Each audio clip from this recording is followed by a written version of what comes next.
हनुमान जी ने वृक्षों को तोड़ा और तोड़ने के बाद इनका उपयोग किस रूप में किया? जब हनुमान जी पर आक्रमण करने के लिए राक्षस आए तो हनुमान जी ने उन्हीं वृक्षों के प्रहार से, डालियों के प्रहार से उन राक्षसों का वध करना प्रारंभ कर दिया। और अंत में जब रावण को समाचार मिला और रावण को समाचार मिलने के पश्चात अक्षय कुमार को रावण ने आदेश दिया, जाओ। अक्षय कुमार जब हनुमान जी की ओर चला, हनुमान जी ने अक्षय कुमार को देखा तो एक बड़ा विचित्र कार्य किया। वैसे जब मंदिरों में मूर्ति का आप दर्शन करेंगे तो हनुमान जी के हाथ में गदा देखेंगे। गदा का भी संकेत हमारे उपासना के ग्रंथों में मिलता है, पर रामायण में हनुमान जी के हाथ में वर्णन न करके हनुमान जी किसी बाहरी वस्तु से प्रहार करते हैं इसका उल्लेख न करके हनुमान जी की जो लड़ने की कला है उसमें एक विचित्रता की ओर संकेत किया गया और उसका बड़ा गहरा अर्थ है।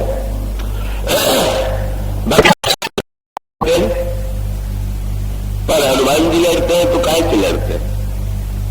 हनुमान जी के लड़ने की पद्धति तो ऐसी है कि कवितालु रामायण में तुलसीदास जी ने हनुमान जी के लड़ने का वर्णन करते हुए कहा कि जब हनुमान जी लड़ने लगते थे तो भगवान राम लड़ना बंद कर देते थे, धनुष बाणे को रख देते थे। और इतना ही नहीं, जब उन्होंने देखा कि लक्ष्मण तो अभी लड़े चले जा रहे हैं तो उनका भी हाथ पकड़ लिया, बोले बहुत धनुष बाण चला चुके, अब जरा रख दो। तो मेरा युद्ध में और क्या करे, धनुष पर बाण में चला गया। तो प्रभु ने कहा बस हनुमान का लड़ना देख लो, ऐसा लड़ने वाला संसार में तुम्हें नहीं मिलेगा। क्या? बोले हम दोनों के हाथ में अस्त्र है, उधर से भी जो आ रहे हैं उनके हाथ में भी अस्त्र है, पर ये विचित्र योद्धा है कि जिसके हाथ में कोई अस्त्र नहीं। हनुमान जी कैसे युद्ध करते? तो प्रभु लक्ष्मण जी को बता रहे, रावण ने आदेश दिया कि यही बंदर सबसे शक्तिशाली है, इसको चारों ओर से घेर लो। और सेना चतुरंगी थी तो चारों दिशाओं में से हनुमान जी पर आक्रमण करने के लिए आदेश दिया गया कि हाथी पर बैठे हुए योद्धा जो है वो इस बंदर के ऊपर सामने से आक्रमण करे और रथ पर बैठे हुए योद्धा दाहिनी ओर से आक्रमण करे और घोड़े पर बैठे हुए योद्धा बाईं ओर से आक्रमण करे और जो पैदल है वो पीछे से आक्रमण करे। व्यूह रचना रावण ने की। अब हनुमान जी की लड़ाई जो प्रभु ने देखी और जो लक्ष्मण से देखा तो हनुमान जी के सामने जिस समय हाथियों का समूह बढ़ा, हनुमान जी के हाथ में तो कुछ नहीं, वो सैनिक सोचते हुए लड़ेंगे कैसे?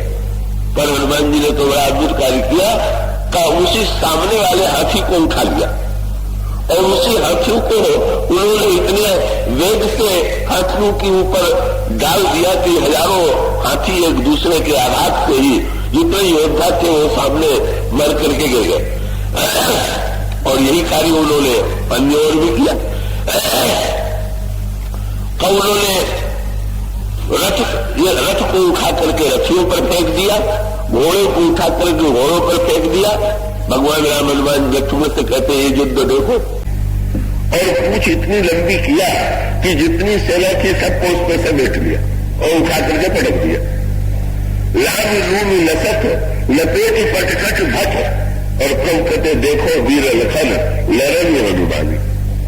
लक्ष्मण देखो कैसा विचित्र युद्ध है। प्रभु ने पूछा हनुमान तुम शस्त्र लेकर के युद्ध क्यों नहीं करते हो? हम लोग तो शस्त्र लेकर के युद्ध करते।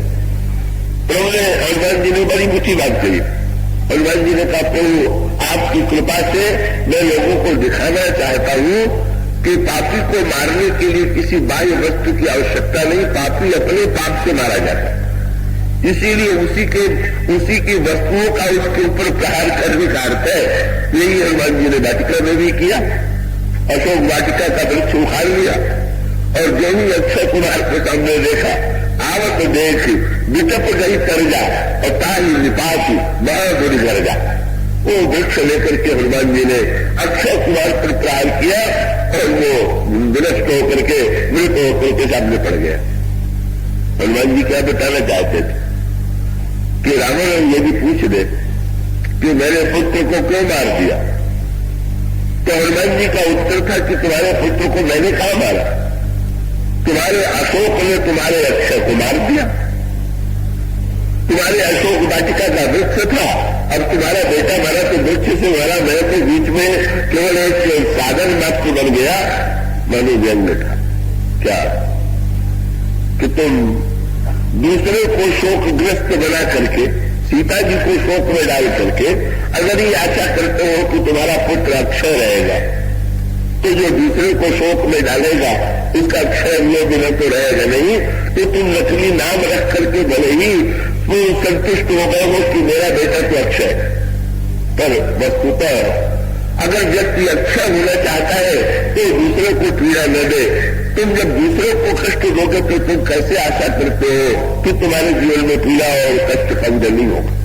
इस तरह से श्री हनुमान जी महाराज ने दुर्गुण दुर्विचारों पर प्रहार किया, और दुर्गुण दुर्विचारों पर जो उन्होंने प्रहार किया वो दुर्गुण दुर्विचारों के जो मानो माध्यम थे, उन्हीं माध्यमों को लेकर के उन्होंने प्रहार किया। और वो प्रहार करके श्री हनुमान जी ने एक बड़ा विचित्र दृश्य उपस्थित कर दिया।